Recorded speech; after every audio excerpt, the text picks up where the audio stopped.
주시옵소서. 예수님의 이름으로 축복하며 기도합니다.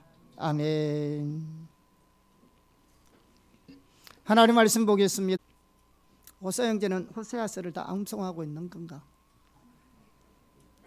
그래야 호세아인데. 자, 호세아서 6장 1절에서 6절 말씀 보겠습니다. 합독하겠습니다. 오라, 우리가 여호와께로 돌아가자. 여호와께서 우리를 찢으셨으나 도로 낫게 하실 것이요, 우리를 치셨으나 사매어 주실 것임이라. 여호와께서 이틀 후에 우리를 살리시며 셋째 날에 우리를 일으키시리니 우리가 그의 앞에서 살리라. 그러므로 우리가 여호와를 알자. 힘써 여호와를 알자. 그의 나타나시면 새벽빛같이 어김없나니 비와 같이 땅을 적시는 늦은 비와 같이 우리에게 임하시리라 하니라.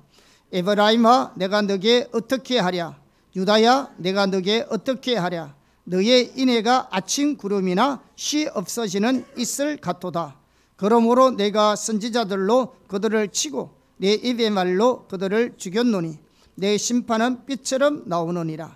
나는 인애를 원하고 제사를 원하지 아니하며 번제보다 하나님을 아는 것을 원하노라. 아멘. 우리가 그동안 하나님 중심적인 삶과 자기 중심적인 삶에 대해서 살펴봤습니다. 그리고 자기 중심적인 삶에서 거짓신앙, 거짓신앙 체계가 나온다고 했습니다.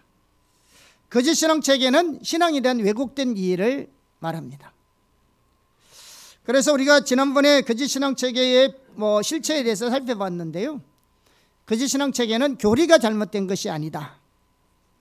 또 거짓신앙 체계는 신앙이 미숙한 어린 상태가 더 아니다. 또 거짓신앙 체계는 무슨 지식이 부족하거나 지능이 부족한 것이 아니다. 그런 것을 살펴봤습니다. 그래서 거짓신앙 체계는 우리의 신앙에 대한 잘못된 이해로서 신앙의 모조품과 같다. 그래서 이 거짓신앙 체계는 어떠한 참다운 신앙의 열매를 맺을 수가 없다. 특별히 하나님과의 친밀한 교제가 가능하지 않고 또 거실을 향하신 하나님의 뜻에 동참할 수 없을 뿐 아니라 오히려 하나님을 대적하게 되는 경우가 생기게 되고, 오히려 또한 진정한 거룩함도 없고 진정한 성령의 통치와 임재가 함께하지 않는다 등등을 우리가 살펴봤습니다. 따라서 우리 가운데 성경이 말하는 참다운 신앙의 열매를 맺기 위해서는 우리가 무엇보다도 해야 할 가장 중요한 일이 뭐냐 그러면 거짓신앙 체계를 개인이나 교회의 삶 속에 철저하게 내어버려야 한다고 말씀을 살펴봤습니다. 그런데 그렇다면 우리 참신앙으로 돌이켜야 합니다. 그러면 이 참신앙이 뭔가를 이해해야 되는데, 우리의 참신앙과 복음을 올바르게 이해하기 위해서 우리가 가장 먼저 해야 될 것이 뭐냐 그러면 신앙의 본질과 의식의 관계를 알아야 합니다. 신앙의 본질과 의식의 관계를 모르면 참다운 신앙생활은 가능하지 않습니다. 제가 몇 해 전에 제가 아는 목사님이 초청으로 이렇게 집회를 한번 간 적이 있어요. 제 생애 처음으로 집회를 간 적이 있습니다. 첫 번째 시간이 이 본문을 말씀을 가지고 말씀을 나누었습니다. 나누고 난 뒤에 그 담임 목사님이 축다로 오셔서 하시는 말씀이, 하나님께서 성령의 감동이 주셨는데 오늘 너희는 하늘의 복을 받았다라는 말씀을 하셨다고 전하는 것을 드렸습니다. 여러분, 신앙과 본질이 우리 신앙생활에 너무 중요합니다. 어떤 것이 신앙의 본질이고 어떤 것이 우리 신앙의 의식인지 이 관계를 모르면 참다운 신앙과 참다운 복음의 삶을 살 수 없습니다.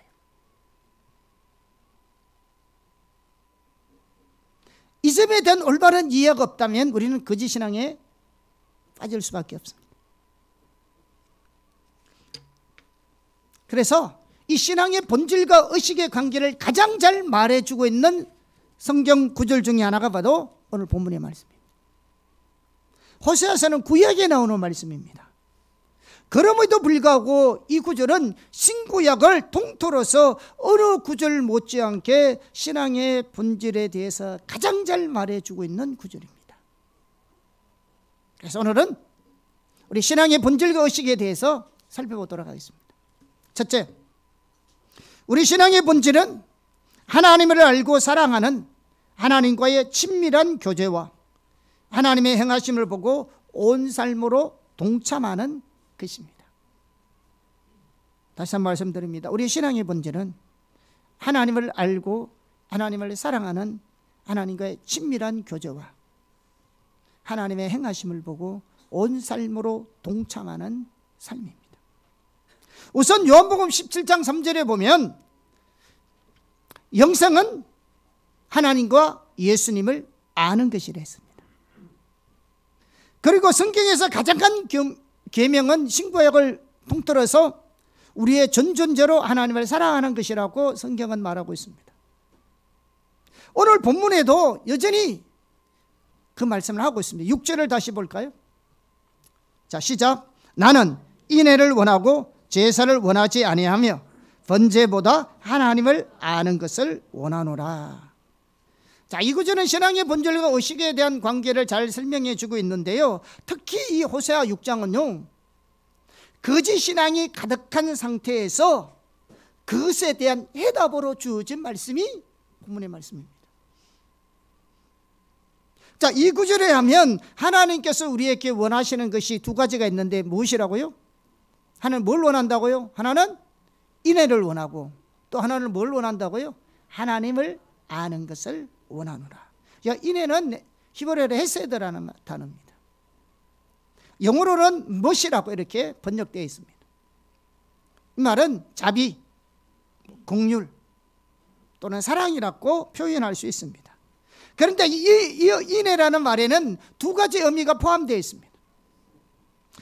그 중에 하나는 뭐냐? 우리를 향한 하나님의 사랑을 말하는 경우도 있습니다. 다른 하나는 하나님을 향한 우리의 사랑을 말할 수도 있습니다. 그런데 6절을 자세히 보면 하나님께서 우리에게 뭘 원하시는 거잖아요. 하나님 우리에게 뭘 원하시는 거니까 하나님이 우리를 향한 사랑이 아니고 우리가 하나님을 향한 우리의 사랑을 말하는 것을 볼 수가 있습니다. 그러므로 여기서 인내는 뭘 말해주고 있나? 하나님을 향한 우리의 사랑을 말하고 있습니다. 그래서 우리 개역 성경뿐만 아니라 현대인의 성경이든 표준 번역이든 공동 번역이든 이 구절을 하나님을 사랑하는 것이라고 다 번역되어 있습니다. 하나님은 우리들에게 하나님을 사랑하는 것과 하나님을 아는 것을 원하고 계심을 볼 수가 있습니다. 하나님이 이스라엘 백성들에게 이러한 신앙의 본질을 원하셨습니다. 그러나 하나님은 이런 이스라엘 백성들에게 신앙의 본질을 찾을 수가 없었습니다. 그래서 심판을 내리셨습니다. 예수님도 이 구절을 인용하셨습니다. 인용하시면서 우리 신앙의 본질이 얼마나 중요한지를 말씀하셨습니다. 마태복음 12장 7절입니다. 같이 읽어볼까요? 시작. 나는 자비를 원하고 제사를 원하지 아니하노라 하신 뜻을 너희가 알았더라면 무죄한 자를 정죄하지 아니하였으리라. 따라서 하나님께서 원하시는 두 가지는 하나님을 아는 것과 하나님을 사랑하는 것입니다. 이것이 우리 신앙의 본질이고 신앙의 핵심입니다. 둘째, 모든 의식은 본질을 담는 그릇입니다. 자, 호세아 6절에 보면 하나님이 원하는 두 가지는 하나님을 아는 것과 하나님을 사랑하는 것입니다. 또 하나는 하나님께서 원치 않는 두 가지를 말하고 있습니다. 그것이 바로 뭡니까? 번제와 제사입니다. 자, 이 번제와 제사는 원래 누가 드리라고 했습니까? 하나님이 드리라고 했습니다.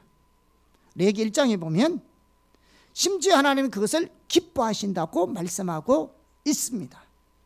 그리고 제사와 번제는 이스라엘 백성들이 하나님께 나아가는 길입니다. 만약에 호세아 시대가 신약 시대였다면 제사와 번제가 필요 없습니다. 왜냐하면 구약의 모든 제사와 번제는 예수님의 십자가를 상징하기 때문에 더 이상 제사와 번제가 필요 없습니다. 신약 시대에는 더 이상 짐승의 짐승을 잡아서 제사나 번제를 드리지 않습니다. 짐승의 피가 아닌 점 없고 흠 없인 어린 양 예수님의 보혈의 공로를 의지하여 하나님 앞에 나갑니다.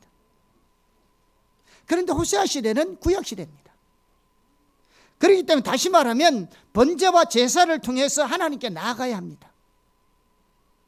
그런데 하나님은 호세아 시대에 와가지고 나는 번제와 제사를 원하지 않는다고 지금 말씀하고 있습니다. 왜 그랬을까요? 이게 중요합니다. 그 당시에는 제사와 번제가 아니면 하나님께 나갈 수가 없어요. 그런데 지금 와가지고 나 제사 번제 나 원하지 않아. 자칫하면 하나님이 꼭 변덕쟁이 같잖아요. 심투쟁이 같잖아요. 응? 하나님 기분 좋으면 그래 해. 기분 나쁘면 안 돼, 싫어. 뭐 이런 거 같잖아요. 예, 언제는 하라 해놓고 언제는 또 그나 하지 말라고. 우리 보기에는 좀 변덕장이에요. 성경을 보면 변덕장이잖아요. 자, 이렇게 상반되고 모순되는 것처럼 보이는 이 말씀을 우리가 어떻게 이야기했냐는 거죠. 시건치 않으신 하나님께서 언제는 제사를 드려야 했다가 언제는 나 그거 싫어 이렇게 드리지 말라고 한 이유가 뭐냐는 거죠. 이 점이 바로 신앙의 본질과 의식의 관계를 선명하게 보여주는 부분입니다. 원래 하나님이 원하시는 것이 뭐였어요? 하나님을 알고 하나님을 사랑하는 것입니다. 그리고 제사와 번제는 본질이 아니고 의식입니다. 이렇게 제사와 번제를 포함한 모든 종교적인 행위와 의식은 그 본질을 상징하고 표현하는 것입니다. 즉 본질을 담는 그릇입니다. 하나님을 알고 사랑하는 것이 본질이고 이 본질을 어떻게 표현해내야 돼요? 이걸 제사와 의식을 통해서 표현해내는 겁니다.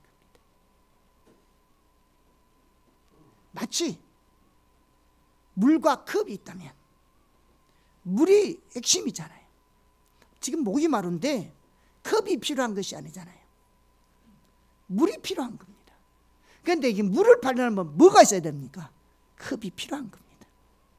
그러니까 물과 컵은 같이 필요한 거죠. 근데 아무리 이 컵이 화려하고 금으로 준 것이라도 이 컵이 나를 목마른 것을 해결할 수는 없는 겁니다. 진짜 내게 필요한 것은 물인 겁니다. 하나님을 알고 사랑하는 것은 물과 같은 겁니다. 모든 제사와 번제는 그와 같은 것입니다.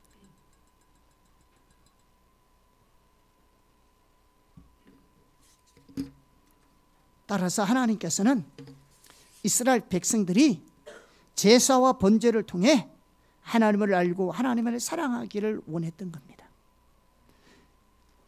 그래서 내가 인애를 원하고 제사를 원하지 않고 번제보다 하나님을 아는 것을 원한으로 가신 것은 뭘 말해주겠냐?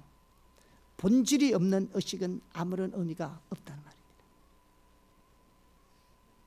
우리 신앙에서 모든 종교적인 행위들과 의식들은 본질인 하나님을 아는 것과 하나님을 사랑하는 것을 표현하는 수단입니다. 그렇기 때문에 모든 의식 속에는 뭐가 담겨 있어야 되느냐? 본질이 담겨 있어야 합니다. 그래야 의미가 있습니다.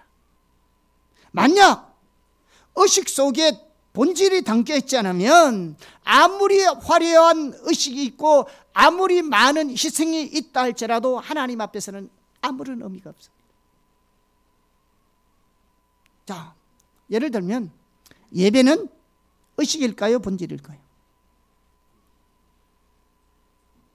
여러분, 예배는 의식입니다. 기도도 의식입니다. 여러분 헌금도 마찬가지입니다. 의식입니다. 그런데 예배의 본질이 뭔지 아세요?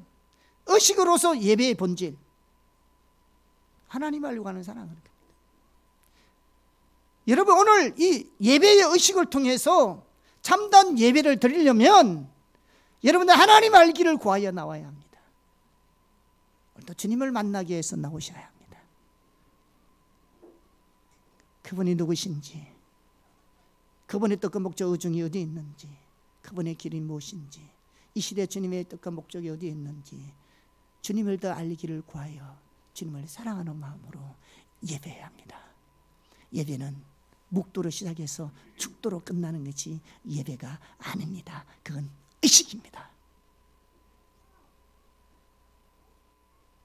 의식 속에 본질이 담겨있지 않으면 그 예배는 아무리 화려한 예배일지는 몰라도 하나님 앞에는 아무런 의미가 없습니다.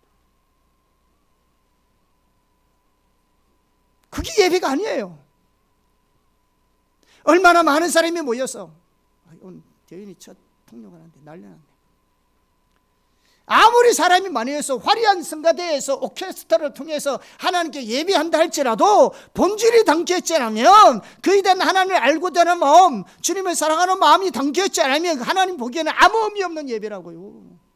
우리 보기에 화려할 뿐이지 그게 예배가 아니에요. 두세 사람이 내 입으로 모인 곳이라도 하나님을 알고 하는 사랑하는 신앙의 본질이 담긴 예배에 의해 하나님 그곳에 임재하시는 겁니다.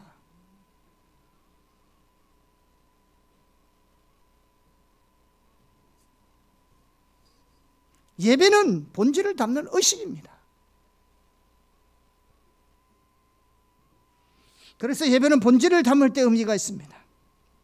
하나님이 원하시는 것도 바로 본질이 담긴 예배를 원하십니다. 본질이 없는 제사와 번제를 원하지 않듯이 본질 없는 예배 하나를 원하지 않습니다. 그래서 주님이 하나님의 영이시니 예배하는 자는 신령과 진정으로 예배할지니라. 하나님은 영과 진리로, 성령과 진리로 예배하기를 원하시는 겁니다. 그래서 의식은 본질을 담는 그릇입니다. 셋째, 반드시 본질과 의식은 함께 가야 합니다. 자, 어떤 사람이 이렇게 의식은 본질을 담는 그릇이라니까 대부분 예배, 주일성수, 기도, 봉사, 헌금 등 중요하지 않게 생각하는 사람들이 있어요. 주의 예배 안 드리고 놀러 가도 양심에 가책이 없는 사람도 있습니다. 매주 드리는 예배 한 번 빠지면 어때? 혹시 여러분 그렇게 생각한 적이 있습니까? 이건요, 기복신앙보다도요 더 나쁩니다. 이 사람은 정말로 예수 안 믿는 사람일지도 모릅니다. 솔직히. 의식은 매우 중요한 겁니다. 왜냐하면 의식이 있어야 본질을 담지. 아까 얘기했잖아요. 물이 소중하다고요. 물이 생명이에요. 근데 뭐 가지고 물을 마시냐 이거죠.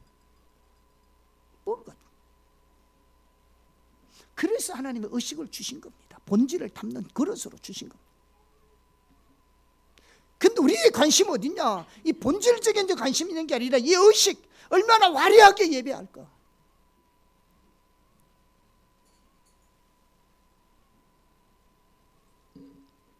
마태복음 23장 23절 말씀 볼까요? 같이 읽어보겠습니다. 시작. 화 있을진저 외식하는 서기관들과 바리새인들이여, 너희가 박하와 회양과 건체의 11조는 드리되 율법에 더 중요한 바 정의와 긍휼과 믿음은 버렸도다. 그러나 이것도 행하고 저것도 버리지 말아야 할지니라. 자, 여기 보면 그들이 박하, 회양, 건체, 쉽게 말하면 밭에서 심은 야채까지도 하는 11조를 헤아려서 하나님께 11조를 했습니다. 얼마나 철저하게 11조 생각했는지 모릅니다. 근데 11조는 뭐야? 의식입니다. 헌금은 의식이라니까요. 여기 보면 정의, 긍휼, 믿음, 이게 본질이에요. 그런데 본질이 없는 의식은 뭡니까? 화 있을진저, 화만 있을 뿐입니다. 여러분, 본질이 없는 의식은 하나님께 아무런 의미가 없잖아요. 아무리 화려한 의식이라도 본질이 없으면 의미가 없어요. 그런데 본질이 없는 의식도 문제지만요, 의식이 없는 본질도 문제입니다. 여러분, 의식이 없는 본질은 있을 수가 없습니다.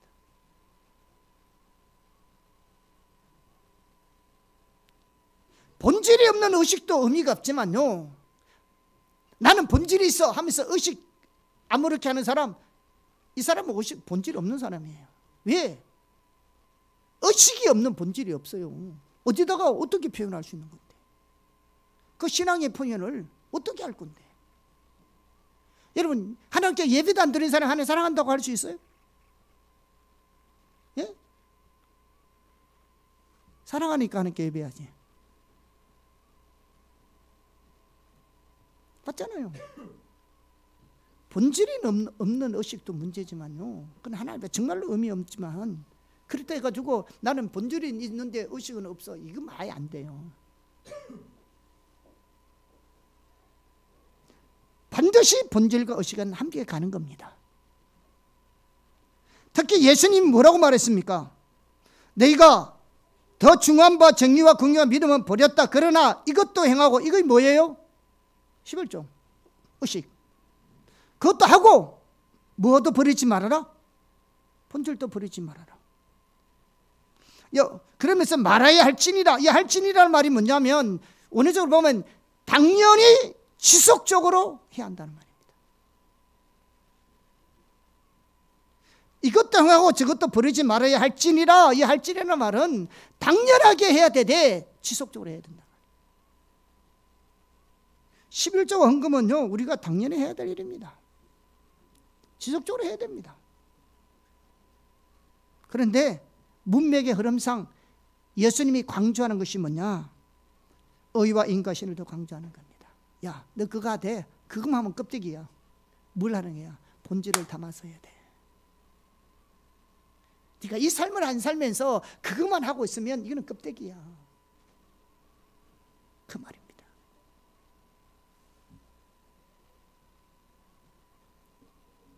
그래서 신앙의 본질을 더 강조하고 있습니다. 예, 본질이 없는 의식은 소용이 없기 때문에. 그래서 반드시 우리 신앙은 본질과 의식은 함께 가야 합니다. 자, 네 번째,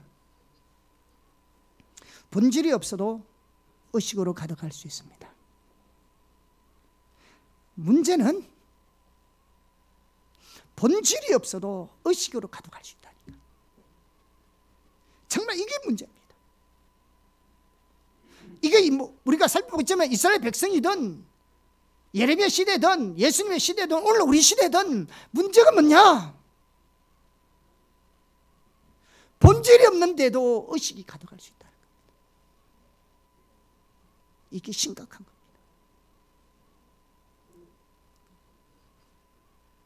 호세아는 이사야와 동시대 인물입니다. 물론 호세아는 북방에서 예언했고요, 이사야는 남방 유다에 숨겼지만 상황은 비슷했습니다. 우리가 지난 시간에 살펴보았듯이 이사야 1장 10절에 15절에 살펴보면 그 시대 이스라엘 백성들이 본질이 없음에도 불구하고 얼마나 수많은 예배와 의식과 희생과 기도가 있었는 것을 우리가 살펴봤습니다. 참으로 많은 희생과 제사를 드렸습니다. 많은 절기들을 철저하게 지켰습니다. 안식에는 말할 것도 없고 월상 예배를 지켰고요, 모든 대회를 지켰고요, 오늘 말하면 맥주 감사절, 대강절, 사순절, 오순절로 같이 별로 알려지지 않는 것까지 다 진리를 지켰고요, 절기마다 수많은 제사들을 하나님께 드렸고요, 수양, 수송아지, 어린 양, 수염소 등 그들이 하나님께 드릴 수 있는 셀 수 없는 많은 제물을 하나님께 드렸습니다. 또 많은 기도를 드렸습니다. 그런데 그들의 예배와 헌금과 기도에 대한 하나님의 반응이 매우 부정적이었습니다. 하나님은 그들의 모든 예배와 헌금에 신물이 났다. 심지어 그것을 정오한다까지 했습니다. 또 대부분 그 모임과 예배들은 마당만 밟고 가는 예배를 했습니다. 여러분 옛날에 부흥 강사들이요 예배 오는데 마당만 밟고 가지 말라 했습니다. 그 말은 뭔지 아세요? 본질이 없고 의식만 많은 게 마당만 밟고 가는 예배.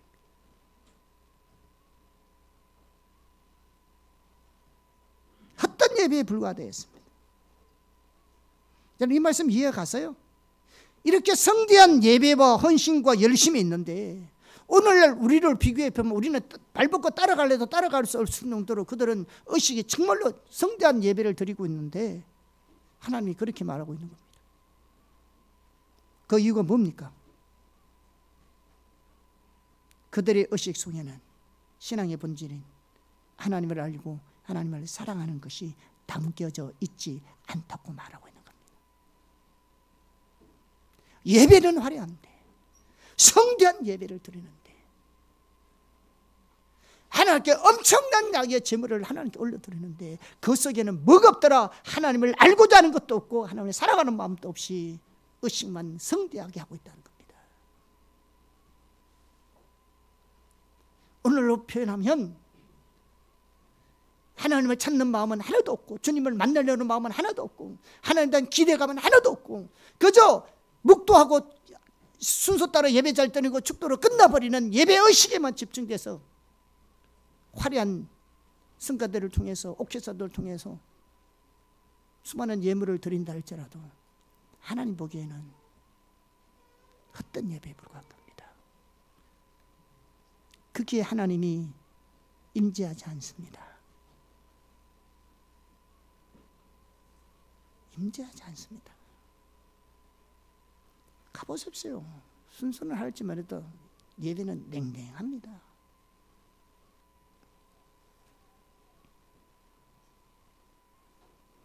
그런데 놀라운 것은 어떻게 본질이 없으면서도 그렇게 화려한 의식을 할 수 있냐 이거죠. 하나님은 의식이 없는 본질이 없는 의식은 하나님께 의미가 없는데 어떻게 이런 본질도 없는 의식을 이렇게 화려하게 할 수 있냐 이거예요. 이게 지금 문제라. 왜 어떻게? 하나님을 알고자 하는 사랑하는 마음도 없는데 이렇게 화려한 예배, 헌신과 희생의 예배를 어떻게 드릴 수 있었냐 이거죠.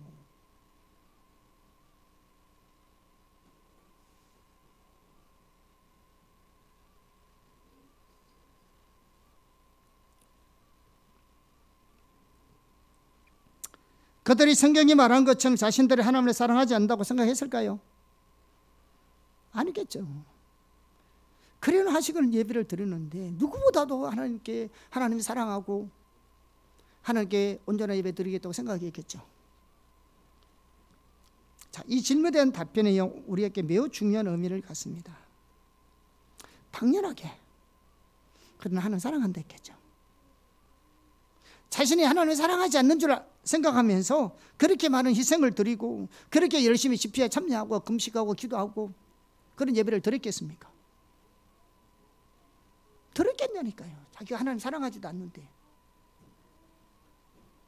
그런 예배를 드리면서 내가 잘못된 예배를 드리면서도 나는 그냥 이렇게 할 거라고 한 건 아니라고 그것이 옳다고 생각하고 예배 드렸을 거 아닙니까? 무엇이 문제였습니까? 신앙에 대한 올바른 이해가 가려져 있었던 거죠. 하나님의 관점과 자기들의 신앙에 대한 이해가 달랐던 겁니다.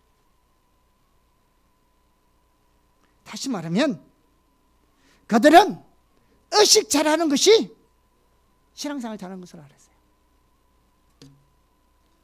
즉 왜곡된 신앙의 이해를 가지고 있었습니다. 그래서 그들은 의식을 잘하고 있었기 때문에 하나님을 누구보다도 사랑한다고 생각했습니다. 그런데 하나님은 그들을 향해서 하나님을 사랑하지 않는다고 했습니다. 왜? 그런 많은 의식 속에 하나님을 사랑하는 마음이 하나도 없었거든요. 한마디로 말하면요, 그들은 하나님을 사랑한다는 말이 의미도 몰라는 겁니다. 왜? 의식 잘하는 것을 하나님 사랑한다고 생각했기 때문에. 사랑의 의미조차도 하나님이 생각하는 하나님의 사랑은 것과 그분 자기들이 사랑하는 하나님의 사랑하는 그 개념 이해조차 달랐던 거죠. 이게 오늘날 우리에게도 편비합니다.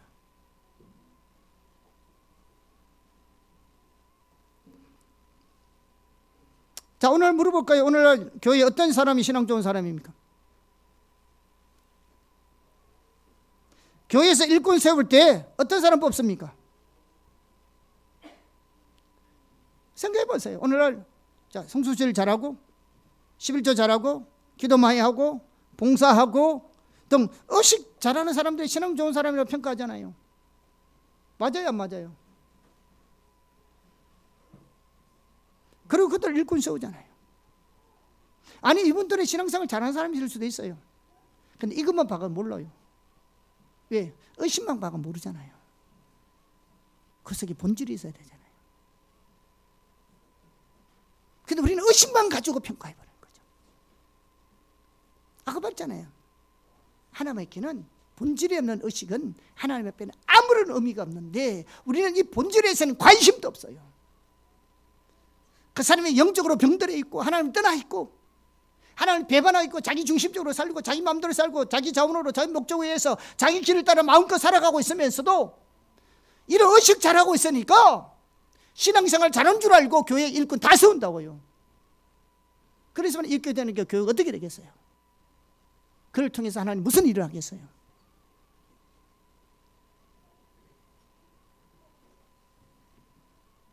오늘 교회가 왜 이렇게 무너집니까?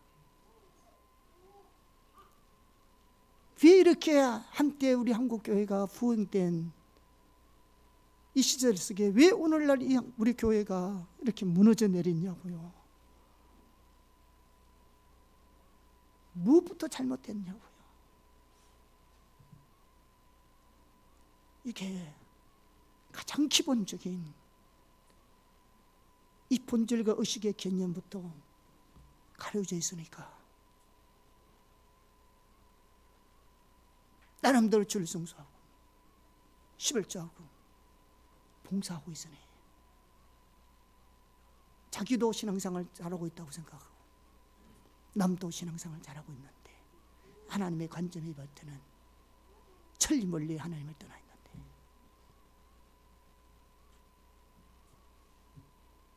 하나님의 관점에서는 천리 멀리 하나님을 떠나 있는데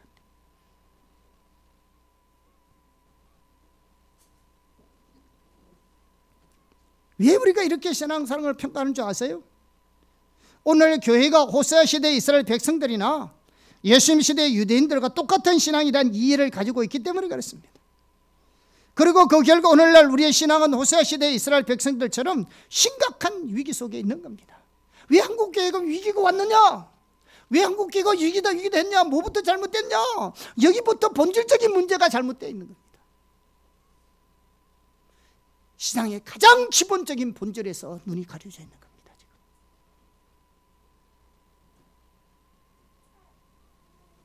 아무리 의식이 맞아도요 본질이 없으면 하나님 심판하십니다. 자, 호세아 4장 1절에서 6절입니다. 같이 보겠습니다. 자, 이스라엘 자손아 여호와의 말씀을 들으라. 여호와께서 이 땅 주민과 논쟁하시나니 이 땅에는 진실도 없고 인애도 없고 하나님을 아는 지식도 없고 내 지식이 없으므로 망하는도다. 네가 지식을 버렸으니 나도 너를 버려 내 제사장이 되지 못하게 할 것이요 내가 네 하나님의 율법을 잊었으니 나도 네 자녀들을 잊어버리리라. 그 당시 이스라엘 백성에게 무엇이 없습니까? 이 땅에 모두 진실도 없고 인애도 없고 하나님을 아는 지식도 없다. 그래서 하나님 심판을 했다는 거예요. 총체적으로 호세아 4장 읽어보면 총체적으로 사회적으로 병폐가 일어나고 범죄가 일어나고 환경에 폐허가 일어나고 수입이 떨어지고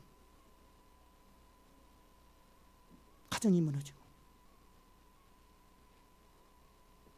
이 심각한 사태가 어디서부터 시작됐냐? 하나님을 아는 지식이 없는 겁니다. 하나님 몰라요. 하나님 알기를 구하지도 않아요.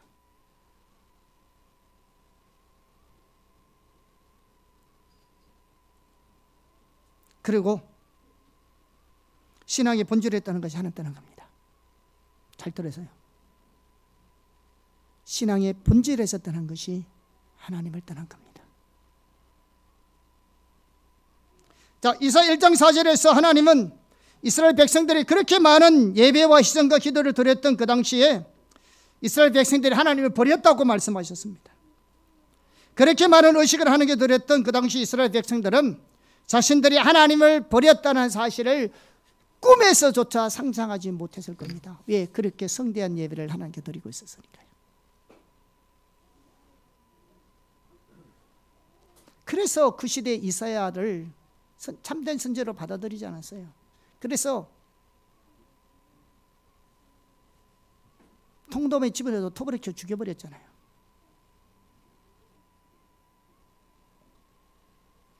이사야와 호세아는 같은 시대의 선지자인데요, 호세아에 하면 그 시대의 이스라엘 백성들의 삶 속에는 신앙의 본질인 하나님을 알고 하는 사랑하는 것이 없었대요. 그래서 그 삶 속에 하나님 심판이 왔답니다.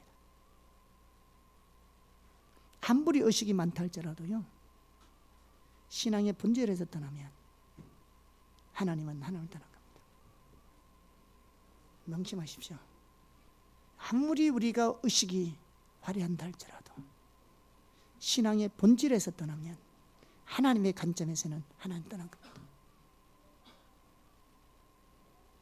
우리가 일반적으로 하나님을 떠난 것을 어떻게 이해합니까? 의식에서 떠난 걸 하나님 떠났다고 생각해요.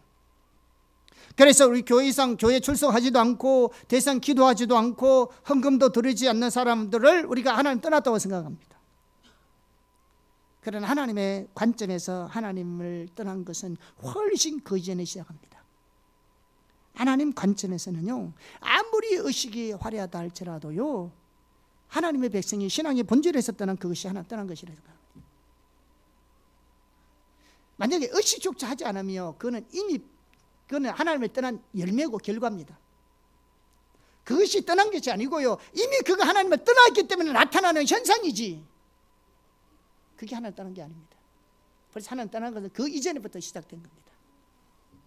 본질이 없는 거죠.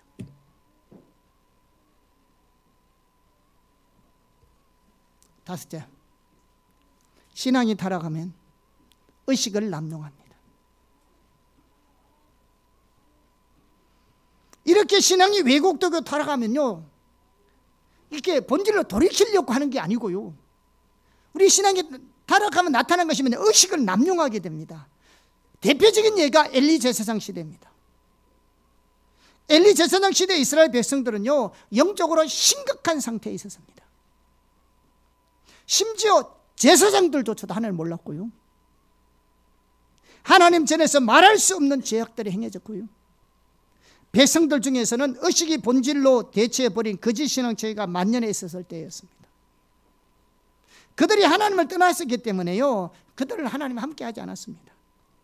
그러니까 이런 환경 속에 있으니까요, 블레셋하고 만날 전쟁 치면 만날 패배하고, 만날 치면 패배하고, 적군들에게 만날 실현당하고 있었을 때입니다. 그러자 그들은 기발한 아이디어를 냈습니다. 그것이 다름이 아닌 언약궤를 앞세우고 전쟁터에 나가자는 겁니다. 왜? 예전에 우리 조상들이 언약궤를 메고 여리고성을 돌았을 때에 놀란 역사가 일어나고 했으니까, 야, 이렇게 자꾸 이렇게 패배하고 있으니까 한번 언약궤를 우리가 맨 앞장 세워서 한번 전쟁터에 나가자, 그런 아이디어를 낸 거죠. 여러분, 언약궤는요, 이스라엘 백성들 가운데 거하시는 하나님 임재를 상징하는 거잖아요. 그리고 언약궤는 이스라엘 백성들 가운데 거하시는 세우신 하나님의 언약의 상징입니다. 늘 하나님 거기서 임재하셨으니까 놀라운 하나님의 능력의 역사가 나타났잖아요. 그렇게 이번에도 야, 만날 지니까 우리 언약궤 한번 메우고 가자. 그래서 언약궤를 앞세우고 나면 그들은 당연하게 승리할 줄 믿었습니다. 그런데 언약궤를 메고 갔는데 대패버렸습니다. 승리는커녕 언약궤 뺏겨버렸죠.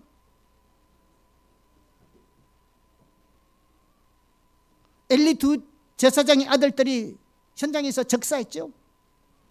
그 소리를 듣던 엘리 제사장이 묵버려서 죽어버렸죠.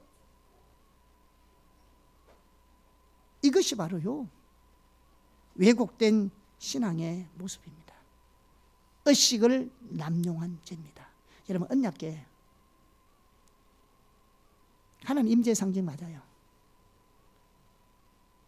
그런데 하나님을 떠나 있으면 그 언약궤는 아무런 의미 없습니다. 오히려 이 언약궤가 블레셋 진영에 들어갔을 때 더 큰 능력이 나타났어요. 다곤의 신장에 냅뒀지만 목이 부러지고 난리 났어요. 그 벌레 가지고 다시 돌려줬잖아요. 근데 왜 이스라엘 백성에게는 아무런 무용지물이 됐을까요? 하나님을 떠나 있으면 아무런 의미 없어요. 그게 원래 임재가 능력이 없었던 게 아니에요. 오히려 블레셋 가져갔을 때 그들이 더 곤란을 겪었다고, 더 큰 하나님의 능력을 경험했다고, 그 언약 때문에.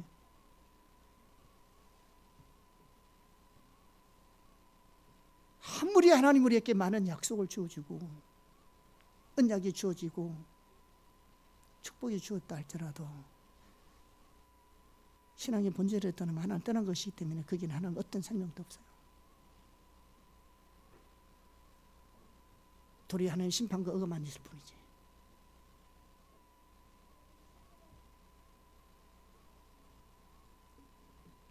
여러분, 이스라엘 백성들의 승리한 길이 뭔지 아세요? 여러분, 이스라엘 백성들이 승리하기 위해서는 언약궤를 메고 가야 될 것이 아니고 그들이 승리하기 위해서는 회개하고 돌이키고 하나님께로 도로하는 것이었어요.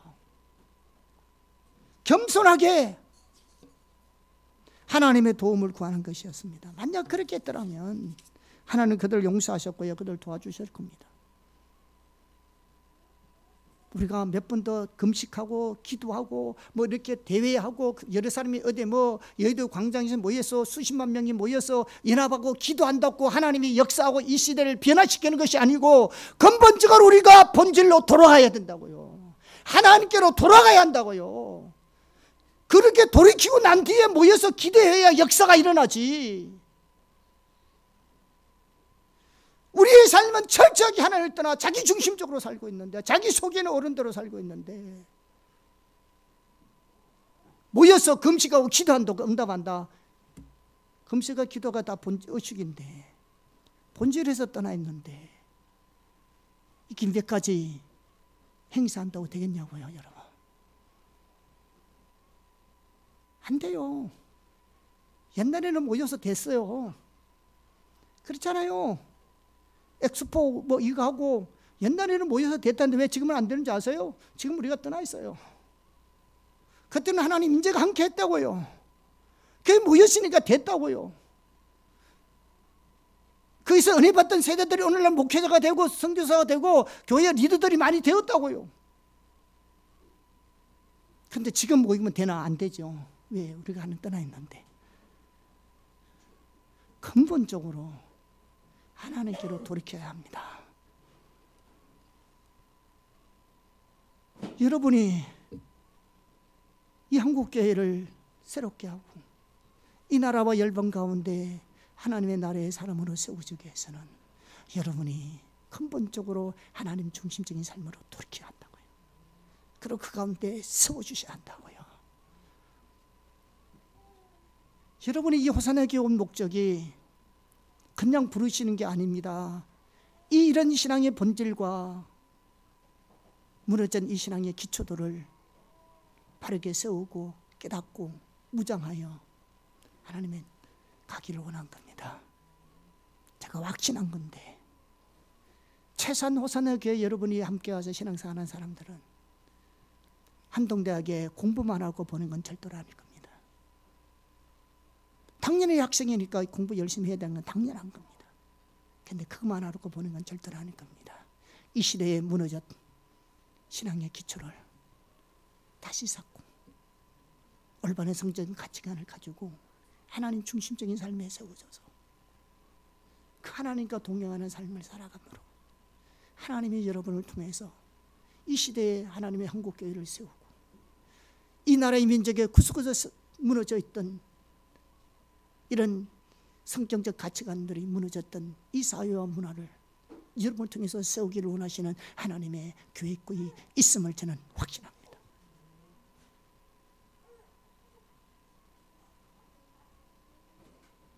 저는 확신합니다.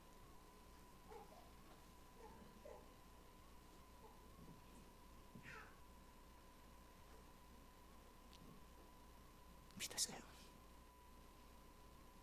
신앙생활은 그냥 주일이니까 교회 와서 예배대로 가는 게 아니에요.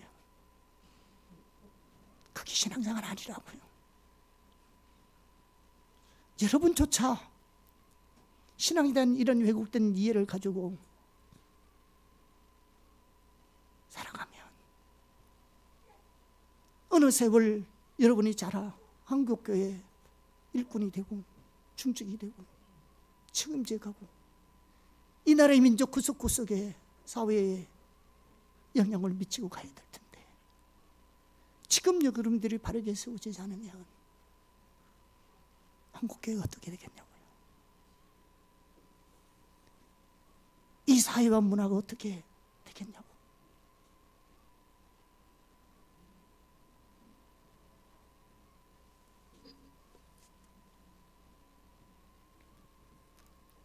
하나님은 여러분을 게임하게 있는 겁니다. 부모 세대 욕하지 마세요. 우리가 문제지. 우리라도 잘하면 되잖아. 부모 세대 못한 거 우리라도 바로 잡으면 되잖아. 우리가 해야지. 이 시대는 우리가 해야지. 다윗은 10대 때 나라를 구한 사람이었는데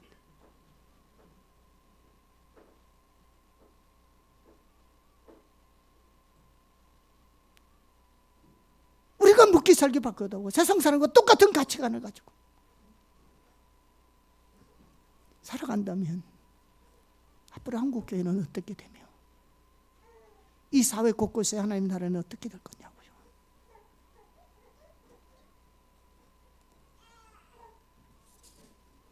하나님 우리 여러분 세대에 이 나라를 맡겼는데 목사님 생각해 봤어요. 왜 하나님이 이 시대에 나를 목사로 불렀을까? 좀 그냥 교회만 세워놓으면 잘 때는 죄송합니다.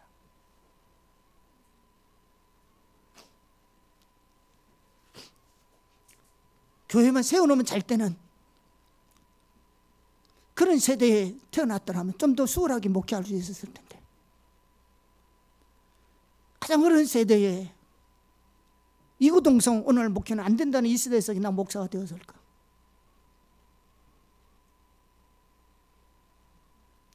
이런 세대에 하나님은 나를 통해서 하실 일이 있으니까 목사로 세웠다는 걸 어느 날 깨달았어요. 그래, 이렇게 목회가 수월하냐 안 하냐, 교회가 부흥되느냐 안 하냐가 문제가 아니라 이런 시대가 올 줄 알고 이 시대에 하나님이 나를 목사로 불러 세웠구나.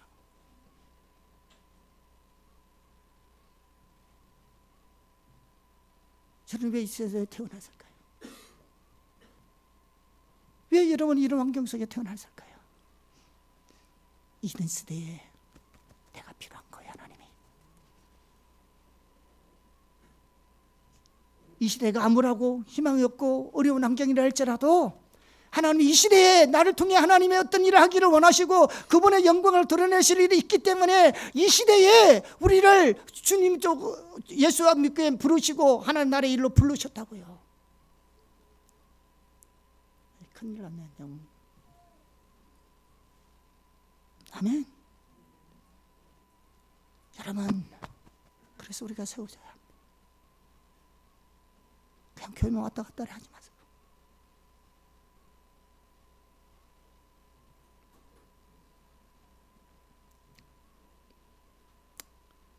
여섯 번째, 신앙이 왜곡되고 타락하면 의식조차 사라집니다. 의식이 남용될 뿐만 아니라요, 신앙이 왜곡되고 타락하면 의식조차 사라집니다. 말라기 시대 이스라엘 백성들의 신앙이 어땠습니까?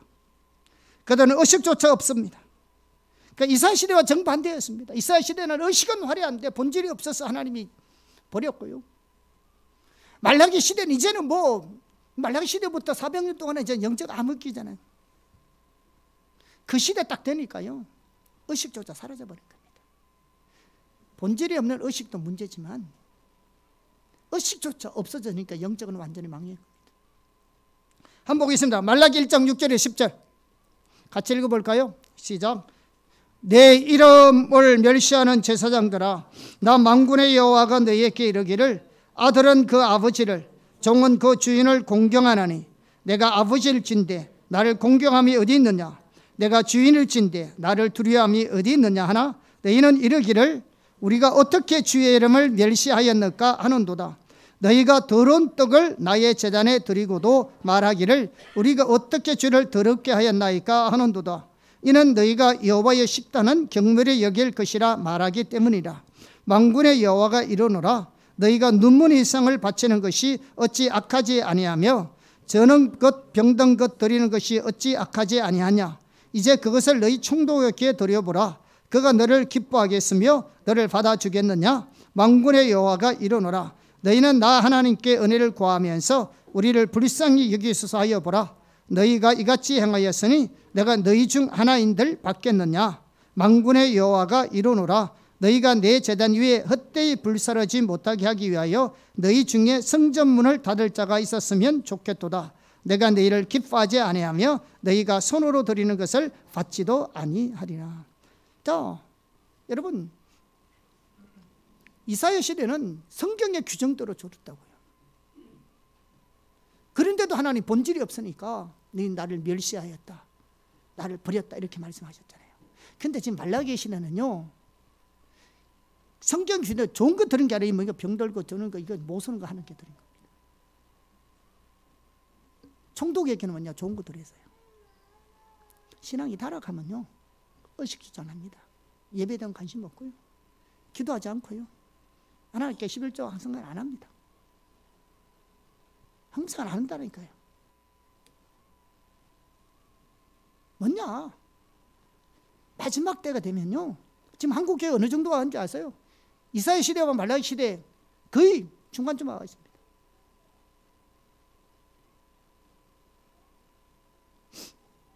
의식까지 타락한다고요.